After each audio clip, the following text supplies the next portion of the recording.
बच्चा पैदा होने के बाद किसके हाथों मरेगा शायद उसके माथे पे लिखा होता है।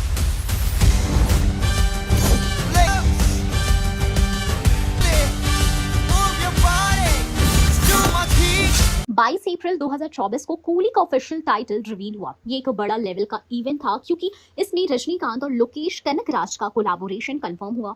लोकेश की हर मूवी के साथ फैंस का पहला सवाल होता है एलसीयू का पार्ट है या नहीं, क्योंकि लोकेश कनगराज अपने लोकेश सिनेमैटिक यूनिवर्स के लिए फेमस है, जिसमें कैथी, विक्रम और लियो जैसे इंटरकनेक्टेड फिल्म्स शामिल हैं।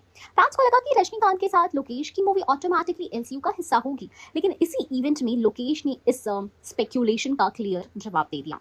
डायरेक्टर का क्लियर स्टेटमेंट ये था कि लोकेश कनगराज ने टाइटल रिवील के बाद मीडिया इंटरेक्शन में कहा, कूली एक स्टैंड अलोन स्टोरी है, ये एलसीयू का पार्ट नहीं है। इसका फोकस गोल्ड स्मगलिंग पर होगा, ना कि ड्रग रिलेटेड थीम्स पर, जो मैंने अपनी पहली फिल्म्स में एक्सप्लोर किया।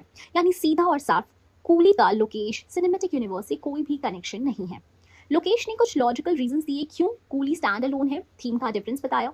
एलसीयू की पुरानी फिल्म्स में major theme drug mafia, weapon trafficking और इंटरकनेक्टेड क्राइम सिंडिकेट्स थी। कूली में मेन फोकस गोल्ड स्मगलिंग है। ये एक अलग इलीगल ट्रेड का वर्ल्ड दिखाता है जो ड्रग्स के डार्क टोन से थोड़ा डिफरेंट फील देता है। कैरेक्टर कॉन्टिन्यूटी नहीं है इसमें।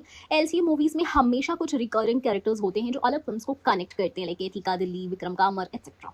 कूली में ऐसा कोई कैमियो या कनेक्शन नहीं होगा। रजनीकांत का कैरेक्टर एक कंप्लीटली नया सेटअप होगा। क्रिएटिव फ्रीडम की बात की जाए तो एलसीयू में एक प्री डिसाइडेड स्टोरी लाइन और यूनिवर्स रूल्स होते हैं। स्टैंड अलोन में लोकेश अपने हिसाब से प्लॉट ट्विस्ट, क्लाइमैक्स और कैरेक्टर डिजाइन कर सकते हैं।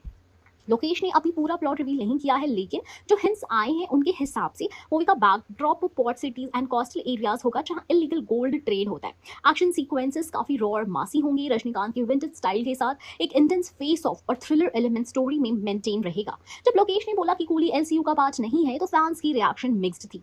डिसअपॉइंटमेंट, क्योंकि फैंस रजनीकांत को एलसीयू में देखने के लिए एक्साइटेड थे।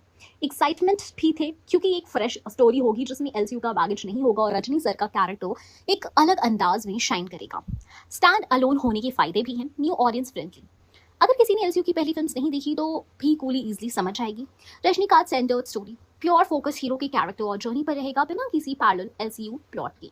एक्सपेरिमेंटेशन, लोकेश एक नया क्राइम ट्रेड एक्सप्लोर कर रहे हैं जो तमिल सिनेमा में कम देखने को मिलता है। तो ओवरऑल कूली एलसीयू का पार्ट नहीं है, ये एक इंडिपेंडेंट एक्शन थ्रिलर है जो गोल्ड स्मगलिंग के बैकड्रॉप पर सेट है। लोकेश कनगराज ने खुद कंफर्म किया है कि इस मूवी का उनके सिनेमैटिक यूनिवर्स से कोई लिंक नहीं होगा। फैंस के लिए इसका मतलब है कि एक तरह का क्रिएटिव ट्विस्ट है ये, एक तरफ एलसीयू का थ्रिल मिस होगा, लेकिन दूसरी तरफ ये एक brand new Lokesh Rajinikanth combo होगा जो फ्रेश और अनप्रेडिक्टेबल होगा।